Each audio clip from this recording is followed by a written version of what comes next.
أهلا بيكم معانا. النهاردة هنتكلم بالتفصيل عن التطورات الكبيرة اللي بتحصل في ملعب الأمير مولاي عبد الله في الرباط.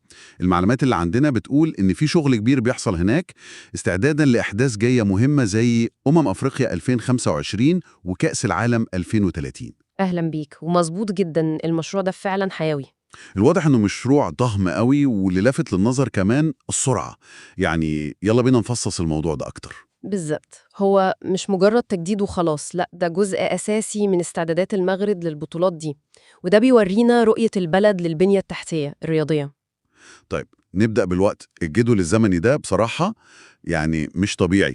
المصادر بتقول الهدم الكامل خلص في أغسطس 24، والبناء بدأ فعلا في أكتوبر 24، مهم. والهدف يخلصوا في مارس 2025.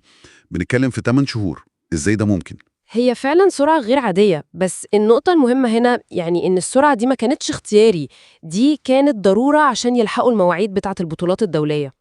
يعني الالتزامات الدولية هي اللي فرضت السرعة دي. تماماً. والأهم من السرعة نفسها هو إزاي بيعملوا ده، يعني ده محتاج قدرة تنظيمية عالية جداً.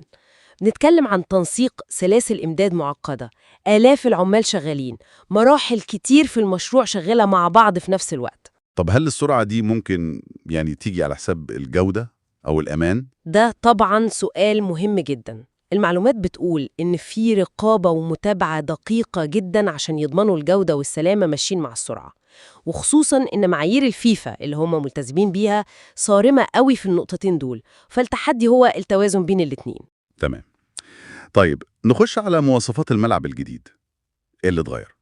المصادر بتتكلم عن سعة أكبر، حوالي 70 ألف متفرج، والمدرجات كلها متغطية، بالظبط. وكمان في سقف معمول مخصوص عشان يقاوم الرياح، والتصميم كمان واخد من العمارة المغربية. المواصفات دي مهمة جدا لتجربة الجمهور طبعا وللفيفا كمان. المعايير بتاعتهم بتدخل في تفاصيل كتير قوي، زي مخارج الطوارئ، سهولة الحركة جوه الملعب، الإضاءة عشان البث التلفزيوني، حاجات كتير. وفكرة التصميم المغربي دي بتديله هوية خاصة. أكيد، بتربط الملعب بالثقافة والتاريخ المغربي، وده بيبقى له قيمة في الأحداث العالمية. طب وباقي المرافق، إيه الأخبار؟ لا، في تحسينات ضخمة، زي مثلا مواقف عربيات تحت الأرض بتشيل حوالي 5200 عربية. ده رقم كبير جدا.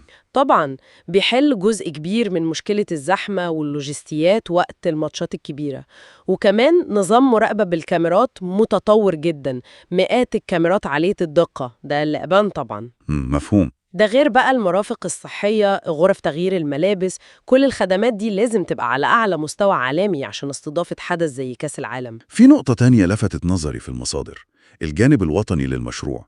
بيقولوا فيه حوالي 3400 عامل شغالين، والأهم إن 99% من الشركات اللي بتنفذ هي شركات مغربية.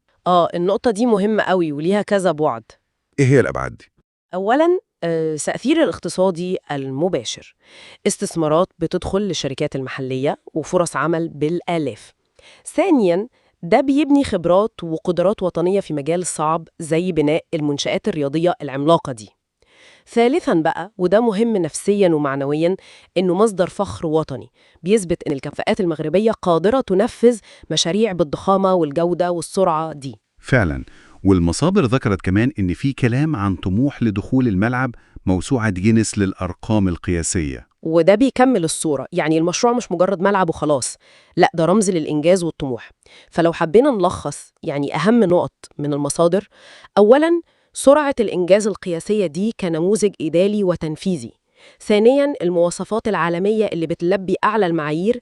ثالثاً، الاعتماد الكبير على القدرات الوطنية. ورابعاً، الطموح الكبير للمشروع ده. ممتاز. ونختم بنقطة كده نفكر فيها سوا. بعيد عن الكورة والرياضة، مشروع زي ده بالسرعة دي والحجم ده وبالاعتماد المحلي ده، إزاي ممكن يغير طريقة تفكيرنا في تنفيذ مشاريع البنية التحتية الكبيرة التانية في منطقتنا؟ وإيه الدروس اللي ممكن ناخدها منه ونطبقها في مجالات تانية عشان نحقق إنجازات مماثلة؟ سؤال مهم للمستقبل.